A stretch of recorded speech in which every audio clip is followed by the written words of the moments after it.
Hi again, it's me, Cinnamon. I'm a 24-year-old working a corporate job who loves all things personal finance, especially budgeting, and today I'll be recapping my September spending.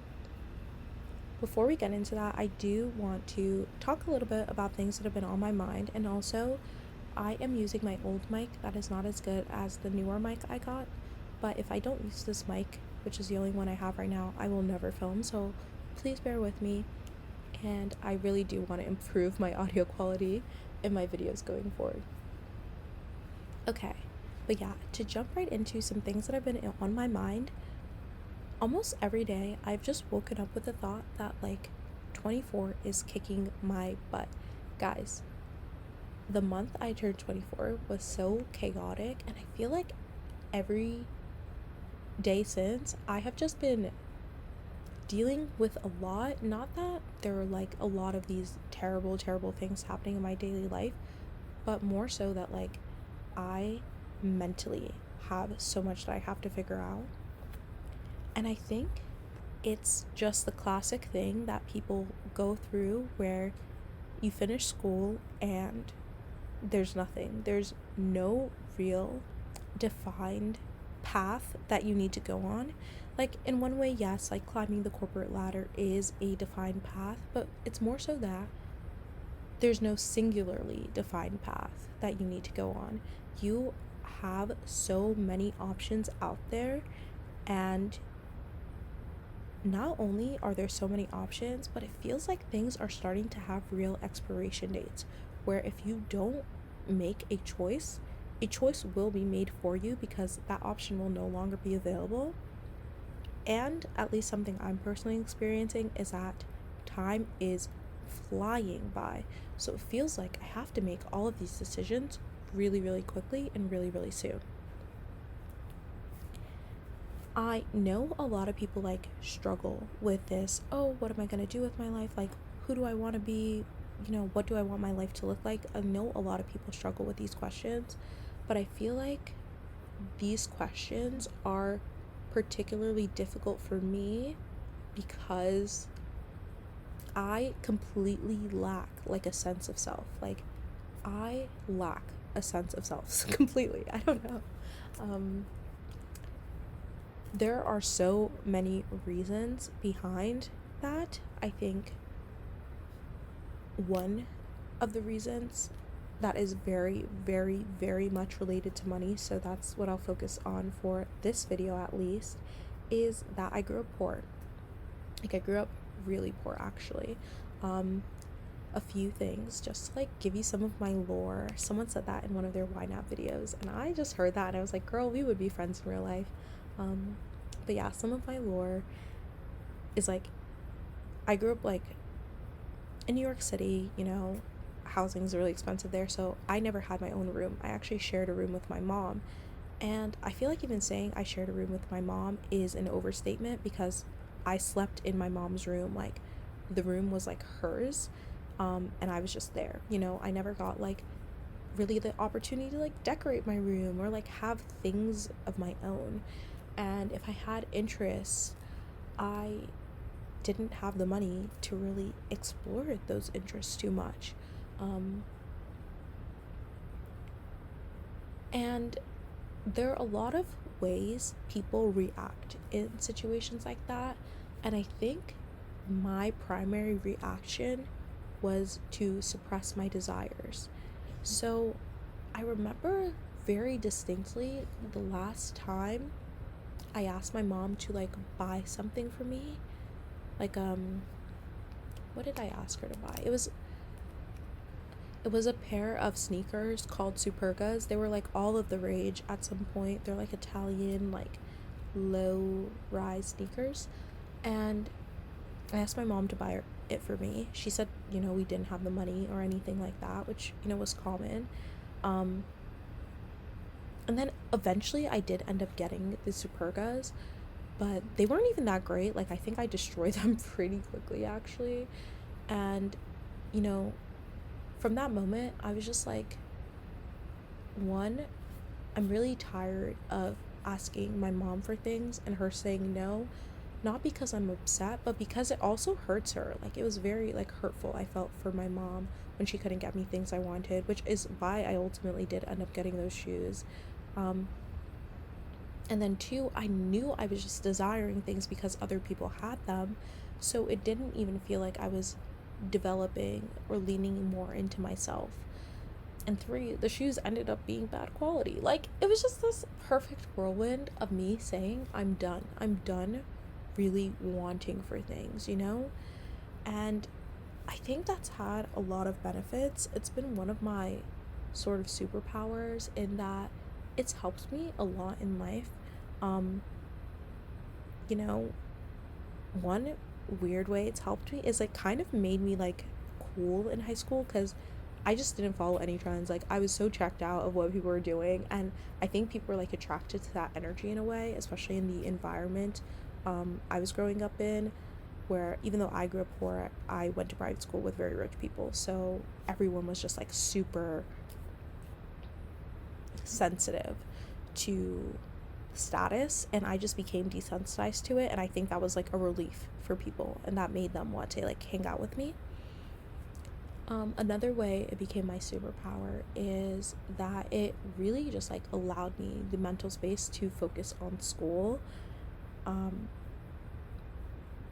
and the final way it really helped me is now, right? Like, even now that I'm making money, it's not that like, oh, I see this is really common that people grow up poor and they start making money and they blow it. I have been for a decade now. Like, that's what's so crazy. Like, when you turn 24, saying you've been doing something for a decade can be true. Like, for a decade now, I have been suppressing my desires. So it's really easy for me to like get money and not want to spend it. And that's my truth. It doesn't feel like I'm being frugal. It doesn't feel like I'm holding back. It doesn't feel like delayed gratification. There's no delay of my gratification because there's no gratification. There's nothing I feel like I could buy that would resonate with me. And again, I've been speaking about this positively, and I know that is something a lot of people sometimes want to emulate.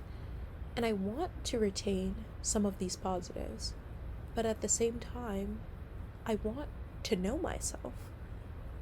And knowing yourself sometimes like requires leaning into buying something you like, you know?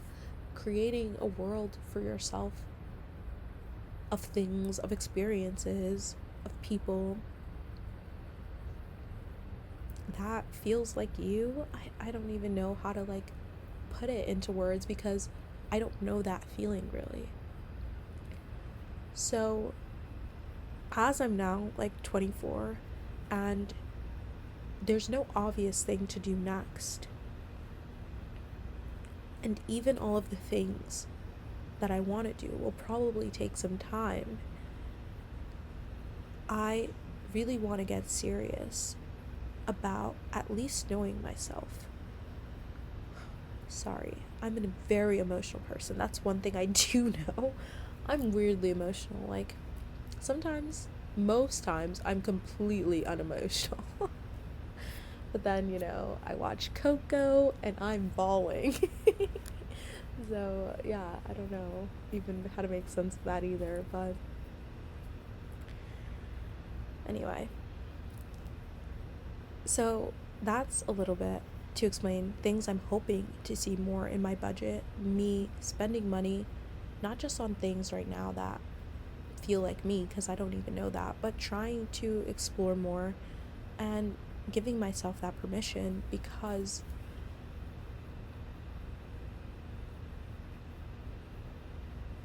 I don't know. I don't know why. I don't know why, actually. Like, why know yourself? I think that's just like a fun activity.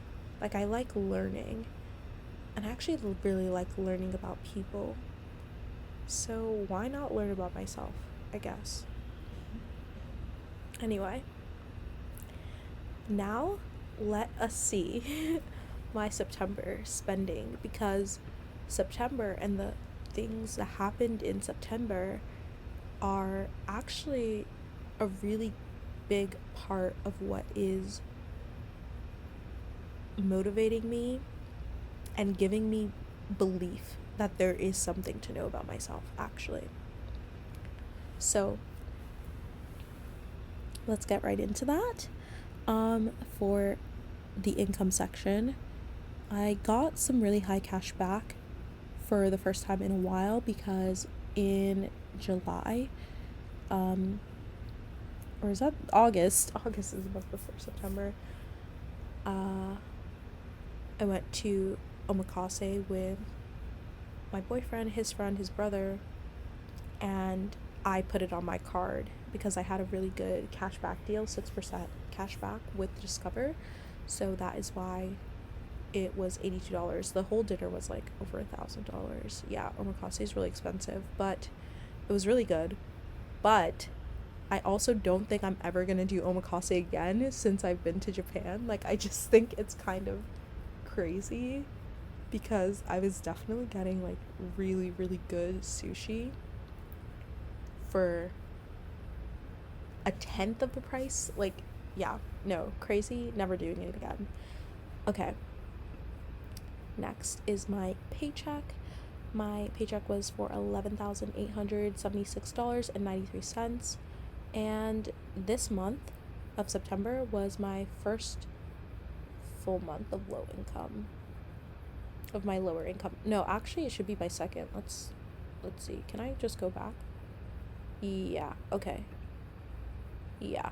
So September was my second full month of lower income.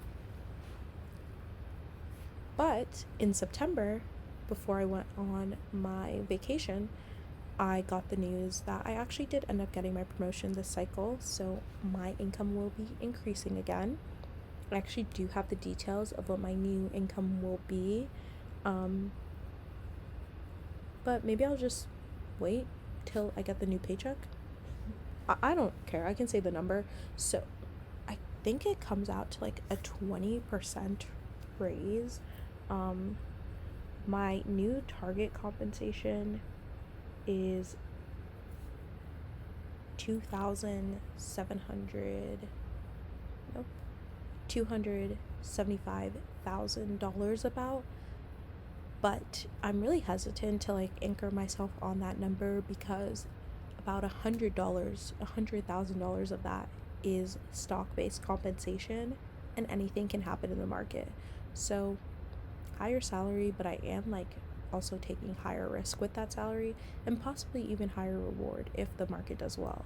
So there are these fluctuations. So my new base salary amount though is going from 150,000ish to 175,000. So that is something that I think is good and I'm excited to see going forward. Next, I made $514 in dividends, and this is quarterly, right? You get your dividends about quarterly, so I just input these numbers recently. And I made $215 on interest in my high yield savings account, and I got $100 in work reimbursements. I was targeting getting about $530 in work reimbursements, but my work did something extremely crazy while I was on vacation. They changed their whole reimbursement system and only gave you a very small window to do your August and July reimbursements on the new system for like September 1st. And I was gone like during that time, so I was completely out of the loop and I missed that window and they're like not budging. So I am down $400 of what I expected, and it was actually making me like pretty anxious because I had just like been on vacation, and I'm not gonna lie to you guys, I was forecasting a little bit. Like, I hadn't fully funded my Korea trip before I went, and the reason for that is because my salary did go down. So normally, while I'd be able to fill up my next month's holding and a bit of my sinking fund holding with my first paycheck, I have to wait until my second paycheck to do that now. With my lower salary, that's going to change in October when I get my raise, but, or when my raise is going to be effective. But yeah, like, that just got me a little bit in that forecasting mood. And so for something to happen like this, completely anomalous while I was forecasting, is just like more reason to never do it. It really threw me off. But after I did complete my October budget, I saw that I actually have a lot of wiggle room. So I feel better about that, even though I'm really annoyed that they would do that. I just feel like that's unfair. Like, if something normally has a 90-day window, you can't shrink it down to a 2-week window. If you're moving systems over, you have to give more time usually to accommodate customers. Like, that's how you operate as a software company. Why aren't you doing the same for your employees? Anyway, that is my spiel. But yeah, all in all, total income is $12,789.72, and this is gross. So actually, let's jump to taxes immediately, just to like contextualize things a little bit more. Taxes were $3,102.51, and something I noticed with my taxes is I think I hit the Social Security max, because on my second paycheck I got less Social Security taken out, even though it was on the same paycheck amount. So I'm pretty sure I hit the Social Security max, and that happened in September. So on top of my income being higher from my raise, my income will also be higher from not contributing to Social Security anymore, which I think is cool. Yay. What else? Let's go into investments. Okay. Investments were $4,613.12, and this is only because this includes rollover investments from August that I didn't make in time. HSA contribution as well, 401k contribution, investing my cash back, investing my interest, and investing my dividends. All in all, investments come out to $7,429.33. And again, that is inflated because it includes August investments. So if we go back,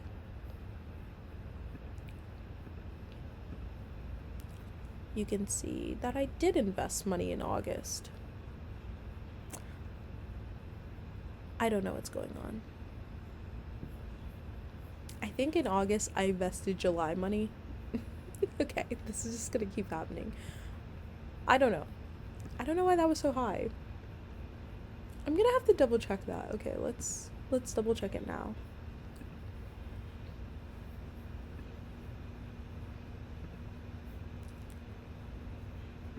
Like, you can see what I contributed. I assigned only $2,000 in September. You can see I had an investment rollover in August. I guess I just really had a high assigned in July. Yes, I understand now. I had a high assigned in July because it was a 3 paycheck month. Okay. I'm like feeling like I'm lying to you guys, but everything is true. I just forgot that July was a 3 paycheck month, so that is why I had more to invest in a month where I normally wouldn't. Okay. Let's keep going. What is next? Let's do general sinking funds. So the only thing was just like giving money to my parents in various forms, buying things for my parents, buying food for my mom. I'm paying for my mom's Coursera, and I also bought shoes for my dad. And let's actually do my normal expenses. So I paid my rent, which is $1,700, and someone left a comment asking why I was like upset about my rent amount. I feel a lot better about my rent now because I'm on my 3rd year lease. Like, I'm on the 3rd year of my lease, and I haven't had a rent increase once. So while in 2022 this amount felt high to me, going into 2025 this amount feels really good. And I also like my roommates, I like my living space. I'm barely at home now, to be honest, so it's always like, I'm not even living there. I still have a little bit of that, but yeah, like, that comment is totally right. I think my rent especially for my area, is good, and I should try not to stress about it so much. I think that's another hard thing though about this like age group where everyone is living such different lives, and I have so many friends who live at home, and I'm just so jealous at the opportunity. Like, I would love to live at home. Like, there are people who have really good reasons not to live at home, and my only reason is that I live in California. My family's in New York. But I love living with my family. I like eating my mom's food and all that stuff. So I think that's a huge part of it for me. Anyway, renter's insurance, utilities, phone bill, commuting, which is the thing I didn't get reimbursed. If I knew, I would not have spent this much. Transportation, which is actually lower than I expected at $55.16. Just Ubering to and from my boyfriend's house. I feel like this is lower than what I expected because me and my boyfriend did have a conversation where apparently he doesn't like driving anymore. When we first met, he was like, I love driving and would like want to just go on drives. Now he's like, I don't like driving as much anymore, so I try not to like make him drive me places. And I felt like because of that, I was Ubering a lot more, but I guess it didn't add up to that much. And partially this is because I was out for most of the year or most of the month. So I'm expecting to have higher transportation costs in October. Groceries at $6 again. I was out for most of the month, and this was just me buying some sardines at Trader Joe's. After I got back, sorry, my nose just got randomly really stuffy. Eating out at $322.39, which is actually kind of high for the fact that I was not home that much. Let's see if anything makes sense.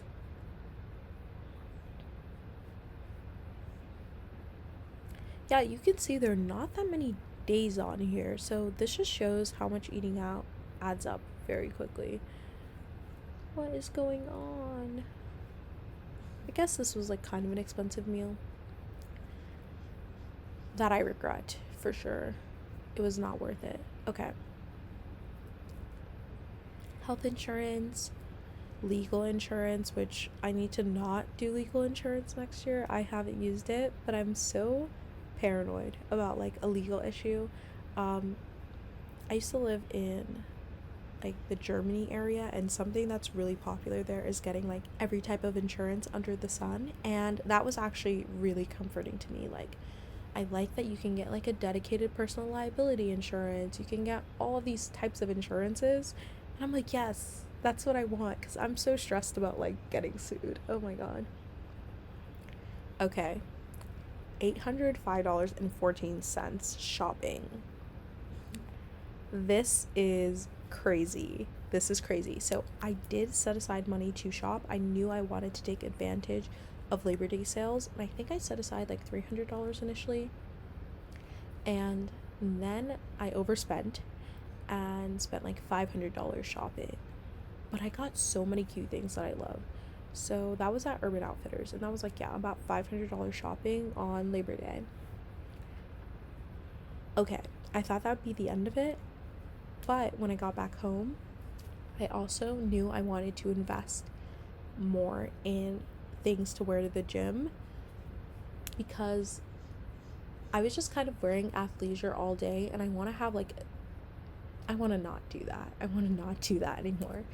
So I wanted like more dedicated things to wear to the gym, and to keep everything that I had been like, my leggings that I had been wearing to work and the gym as my day leggings instead of my gym leggings. And so I took a walk to Kohl's, which I've never been to Kohl's in my life, and it was so fun. It was so fun. And they had so much stuff, and I overdid it a little bit. But I am really happy about everything I got, and that was $278.36, and I got 50 cents or $50 in Kohl's cash. And I need to get new sneakers. Like, I have a hole in my sneakers. I actually need to get new ones. So I'm kind of okay with it. This was really high, but Urban Outfitters is just a place I really love to shop. This, I'm excited. I'm excited to go to the gym and like look gymmy. I think that's so fun. And I need to get new shoes. So, yeah. Okay. Did I ever mention? I think I mentioned that I had a shopping addiction. I don't even want to call it a shopping addiction because I was just like a kid. Was an addiction. I don't know. I can't really get back into the mindset. But I had an extreme shopping habit as a kid. Like I would shop every other day. And yeah, you might not like get that with how I grew up poor and how I was able to shop every other day. I was shopping like Forever 21. Like everything, would come out to like $10 at the end of it. Like I'd buy like one or two pieces a day, and I had a babysitting job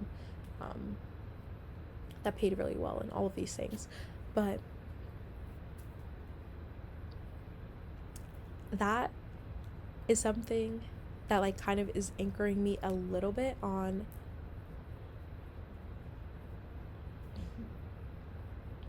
my sense of self. Like I still have to rediscover my style again, but I know I like shopping, and I have to develop a way to shop and not like ruin myself financially. Because if you guys saw my Pinterest board, yes, I've been pinning this whole time. Like this whole time I've been making this channel, I have been going crazy on Pinterest, and I just pinned $2,000 dresses. Like I'm trying to still remember that I cannot buy that dress, Yeah, anyway. And last but not least, I took my friend out to get boba. She was a former coworker, she just quit, so I bought her boba. Okay. And for the last spending category, I spent $791.36 in Korea, but this also includes $572 that is deducted from this amount because I'm paying for it with my travel points. So that really reduced the spending I did in Korea. If we go here, no, what here?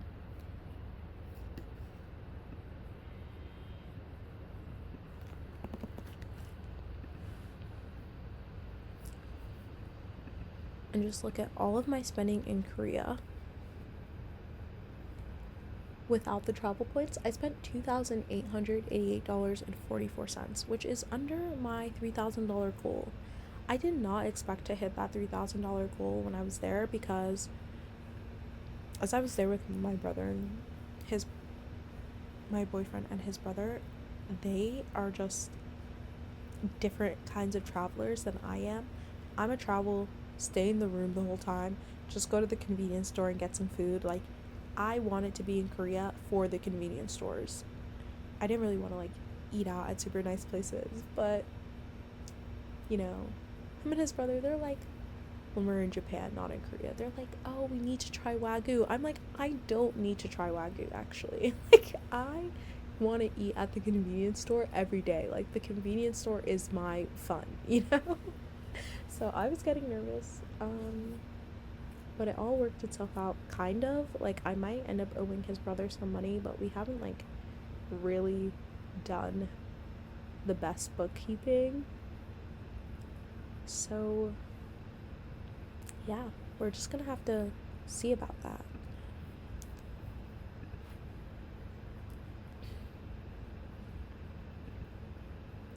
In either case, when I was getting nervous about the spending, I made the decision to use my travel points. So it's all working itself out. So, Korea, Japan. Korea and Japan are huge, huge anchor points for me too on my sense of self. Like when I've been journaling about this, and I'm like, what do I know about myself that is like true to myself? And the one thing I know is that I like K-pop.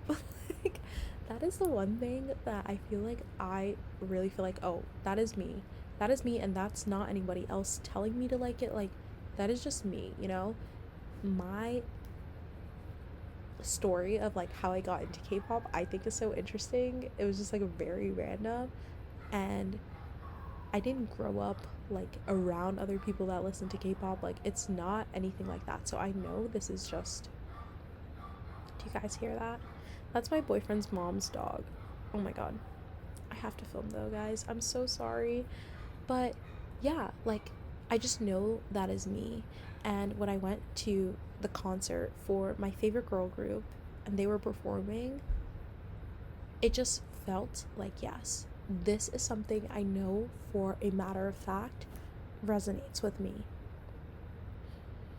And when I was in Japan and I was looking at all the fashion there and all of their styles, I was just like, yes, this resonates with me. So, not exactly that I dress like in a Japanese sense of style at all. Actually, what I really like about Japan and their fashion is that it is so varied and diverse, and that has been what I've struggled with when like building a closet, especially when not having like a large budget, is that sometimes you feel like you have to anchor yourself into an aesthetic. I'm overusing the word anchor, but you have to pick an aesthetic so that it's really easy to mix and match clothes. But I do not have like a committed aesthetic. Like I would be in stores, and in the same store they're giving you that like Japanese gothic style and then the very like polished businesswoman look on the same floor, and I'm like, yes, this is making sense to me. This is how I like to shop because I like to play around with everything. And so those are two things that, at least for now, kind of give me a little bit of peace in this process, because I do know that there are things that are like uniquely mine that I like and truly mine that I like. And I'm just hoping to go through the process of finding more of those things and sharing those things with you guys, and hopefully you guys are able to do the same in your life. If you feel like you have a pretty defined sense of self, like let me know. I think that's just so cool. I think people love actually when they meet someone who's like, whoa, this person knows themselves, like that's always the cool girl, because yeah, at least to me that's always been the cool girl. I've always been very attracted to people like that. So yeah, I finally filmed a video. I hope you guys had fun watching. Thank you for bearing with me through everything. And I'll definitely be making more of these. Bye for now.